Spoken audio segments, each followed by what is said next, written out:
Isang maaraw na hapon, masayang naglalaro si Judy Ann sa harap ng kanilang bahay kasama ang kanyang mga kaibigan. Gustong-gusto ni Judy Ann ang maglaro sa labas, kahit minsan ay nakakalimutan niyang mag-ingat sa kalinisan.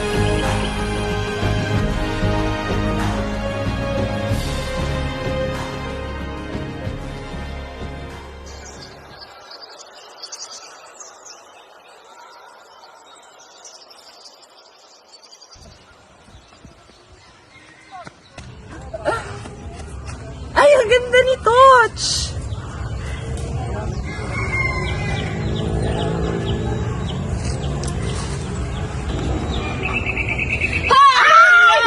Laro tayo.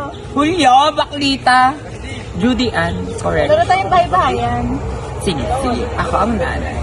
Ako naman ng tatay. Ay, gusto ko yan. Tara na, tara na. Go. Nanay, tatay, gusto mo tinapay, ate, kuya, gusto ko Wait, tingnan nyo, may nakita akong candy dun. God, akin na lang. Wag! Ay, bakit? Dirty yan. Oo nga, Judy Ann, dirty yan. Hindi naman siguro.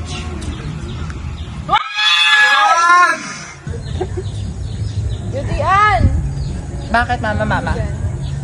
Nag-makeup lang ako, mama. O nga pala, mama, kumain ako kanina ng candy galing sa lupa. Bakit mo kinain? May mikrobyo yun. Mama, ano yung microbio? Ang ganda lang ang ganda. Mikrobyo ay yung maliliit na bagay na pwede pumasok sa katawan natin. Maaari kang magkasakit doon. Hala! Naku, mama, kumain ako! Ewan ko sa'yo.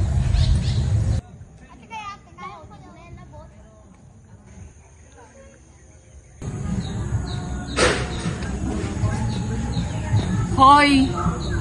Madumi pala yung kinain kong candy kahapon. May microbio. Kaya pala parati sinasabi ng nanay kung maghugas ng kamay. Oo nga, lalo pag galing sa paglalaro. Tama. Kasi yung microbio, hindi yun nakikita, pero andun yun. Kaya pala sabi niya sa akin, wag yan, dirty yan, Judy. Oo, ang mikrobyo. Palagi yan nandyan. Hindi natin nakikita yan, pero lagi yan nandyan. Hoy, Julio Bes. Judy, nga bakla ulit-ulit. Sorry na. Judy Ann, alam mo naman ang kahalagaan ng paghuhugas ng kamay at huwag kumain ng madulong pagkain. Oo.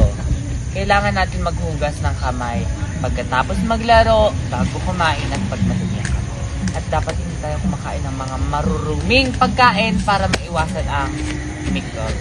Yes, alam mo na. Yes, let's go na, Bes. Mula noon, natutunan ni Judy Ann na mahalaga ang kalinisan upang maiwasan ang sakit. Naging mas maingat na siya sa kanyang mga ginagawa. Hindi na siya basta-basta kumukuha ng pagkain kung saan-saan. At sinisigurado niyang malinis ang kanyang mga kamay bago kumain. Tuwing maglalaro siya sa labas, agad na siyang naghuhugas ng kamay pag-uwi. Dahil dito, hindi lamang siya naging mas malusog, kundi naging magandang halimbawa rin siya sa kanyang mga kaibigan at kapwa-bata.